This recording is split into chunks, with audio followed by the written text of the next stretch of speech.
വികസന സ്വപ്നങ്ങൾക്ക് ചിറകു നൽകേണ്ട ജനപ്രതിനിധികൾ തങ്ങൾക്ക് ലഭിച്ച വമ്പൻ ജനവിധി വിസ്മരിക്കുകയാണോ എന്ന ചോദ്യം ഉയർത്തുന്നതാണ് കേന്ദ്ര സർക്കാർ പുറത്തുവിട്ട ഫണ്ട് വിനിയോഗ കണക്കുകൾ. വോട്ടെടുപ്പ് വേളയിൽ വികസന നായകന്മാരായി സ്വയം അവരോധിച്ച പല പിമാരും പാർലമെന്റിൽ തങ്ങളുടെ മണ്ഡലത്തിന് വേണ്ടി അനുവദിക്കപ്പെട്ട കോടിക്കണക്കിന് രൂപയുടെ വികസന ഫണ്ട് വിനിയോഗിക്കുന്നതിൽ ദയനീയമായി പരാജയപ്പെട്ടിരിക്കുന്നു. 1.5 വർഷത്തെ നിർണായകമായ കാലയളവിനിടയിൽ കേരളത്തിലെ ഭൂരിഭാഗം പിമാരും വികസന പ്രവർത്തനങ്ങൾക്ക് ചുക്കാൻ പിടിക്കാതെ നിസ്സംഗത പാലിക്കുന്നുവെന്ന ഗുരുതരമായ ആരോപണങ്ങളാണ് കണക്കുകൾ ശരിവെക്കുന്നത്. കേരളത്തിലെ ജനങ്ങൾ ഏറെ പ്രതീക്ഷയോടെ കണ്ട 2 പ്രമുഖ നേതാക്കളാണ് മലപ്പുറം ഇ.ടി. മുഹമ്മദ് ബഷീറും കോഴിക്കോട് എം.കെ. രാഘവനും. എന്നാൽ ഇവരുടെ മണ്ഡലങ്ങളിൽ നടപ്പിലാക്കിയ വികസന പ്രവർത്തനങ്ങളുടെ കണക്ക് പരിശോധിച്ചാൽ അത് വെറും 0%. ഇ.ടി. മുഹമ്മദ് ബഷീറിന്റെ വികസന ഫണ്ടിലേക്ക് 11.48 കോടി രൂപയാണ് കേന്ദ്ര സർക്കാർ അനുവദിച്ചിട്ടുള്ളത്. എന്നാൽ ഈ തുകയിൽ നിന്നും ഒരു ചില്ലിക്കാശ് പോലും മണ്ഡലത്തിലെ ജനങ്ങളുടെ ആവശ്യങ്ങൾക്കായി ചെലവഴിച്ചിട്ടില്ല. കൃത്യമായ പദ്ധതി രേഖകൾ സമർപ്പിക്കുന്നതിലുണ്ടായ വീഴ്ചയാണിതെന്ന് പറയപ്പെടുന്നുണ്ട്. അതോടൊപ്പം എം.കെ. രാഘവന് 9.80 കോടി രൂപ അലോക്കേഷൻ ലഭിച്ചിട്ടും ഒരു പൈസ പോലും വിനിയോഗിച്ചിട്ടില്ലാത്ത മറ്റൊരു ജനപ്രതിനിധിയാണ് ഇദ്ദേഹം. 10ാം തവണയും കോഴിക്കോട്ടുകാർ ഇദ്ദേഹത്തെ വിശ്വസിച്ചയച്ചത് ഇത്തരമൊരു അനാസ്ഥയ്ക്കായിരുന്നില്ല എന്ന വിമർശനം ഇതിനോടകം ഉയർന്നു കഴിഞ്ഞു. മലപ്പുറത്തെയും വടകരയെയും പ്രതിനിധീകരിക്കുന്ന പിമാരുടെ സ്ഥിതിയും ഒട്ടും മെച്ചമല്ല. പൊന്നാനി ആയ സമദാനിക്ക് 12 കോടി രൂപയിൽ കൂടുതൽ ഫണ്ട് അനുവദിച്ചിട്ടുണ്ട്. എന്നാൽ ഇതിൽ നിന്നും അദ്ദേഹം ചെലവഴിച്ചത് വെറും 0.33% മാത്രമാണ്. അതായത് ഏകദേശം 4 ലക്ഷം രൂപ മാത്രം ബാക്കിയുള്ള കോടിക്കണക്കിന് രൂപ വിനിയോഗിക്കാതെ കെട്ടിക്കിടക്കുന്നു. വടകരയിൽ നിന്ന് വമ്പിച്ച ഭൂരിപക്ഷത്തിൽ വിജയിച്ച ഷാഫി പറമ്പിൽ എംപിയുടെ അവസ്ഥയും സമാനമാണ്. 9.80 കോടി രൂപയുടെ ഫണ്ട് ലഭ്യമായിട്ടും വെറും 4%, അതായത് 39 ലക്ഷം രൂപയുടെ പദ്ധതികൾ മാത്രമാണ് അദ്ദേഹം സമർപ്പിച്ചത്. റോഡ് നിർമ്മാണം, ആംബുലൻസ് വാങ്ങൽ, ഹൈമാസ്റ്റ് ലൈറ്റുകൾ, അങ്കണവാടി നിർമ്മാണം തുടങ്ങി 212 പ്രോജക്റ്റുകൾ ഉണ്ടെന്ന് അവകാശപ്പെടുന്നുണ്ടെങ്കിലും ഇതിലൊന്നുപോലും പൂർത്തിയാക്കിയിട്ടില്ല എന്നത് വടകരയിലെ വോട്ടർമാരെ നിരാശരാക്കുന്നുണ്ട്. കോട്ടയം ആയ ഫ്രാൻസിസ് ജോർജ് വെറും 4.21% തുക മാത്രമാണ് ഇതുവരെ ചെലവഴിച്ചത്. വെറും 3 പദ്ധതികൾ മാത്രമാണ് അദ്ദേഹം പൂർത്തിയാക്കിയിട്ടുള്ളത്.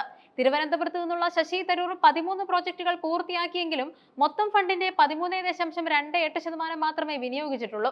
പിമാരുടെ വിദേശയാത്രകൾക്കും മറ്റ് ചെലവുകൾക്കുമായി സർക്കാർ നൽകുന്ന പണത്തേക്കാൾ കുറഞ്ഞ തുക മാത്രമാണ് പലപ്പോഴും മണ്ഡലത്തിലെ റോഡുകൾക്കും പാലങ്ങൾക്കുമായി ഇവർ കണ്ടെത്തുന്നത് എന്ന ആക്ഷേപം ഇതിലൂടെ ബലപ്പെടുന്നുമുണ്ട്.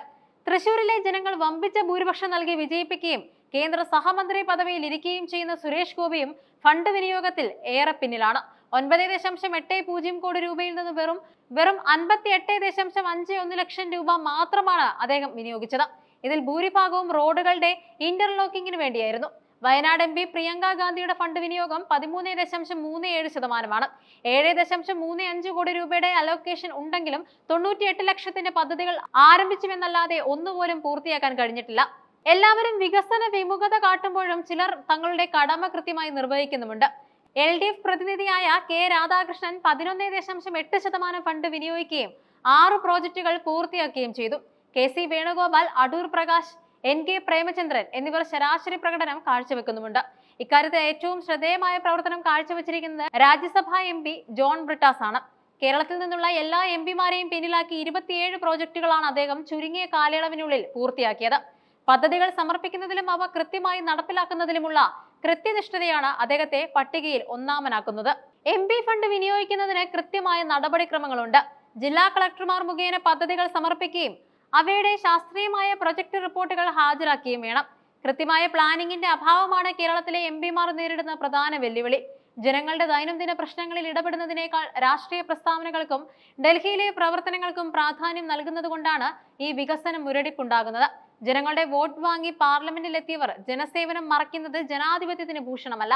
റോഡുകൾ തകർന്നു കിടക്കുമ്പോഴും കുടിവെള്ള പ്രശ്നങ്ങളും യാത്രാ ക്ലേശങ്ങളും ജനങ്ങളെ വലയ്ക്കുമ്പോഴും കൈവശമുള്ള കോടിക്കണക്കിന് രൂപ ഖജനാവിൽ തന്നെ തിരിച്ചേൽപ്പിക്കുന്നത് ജനദ്രോഹ നടപടിയാണ്.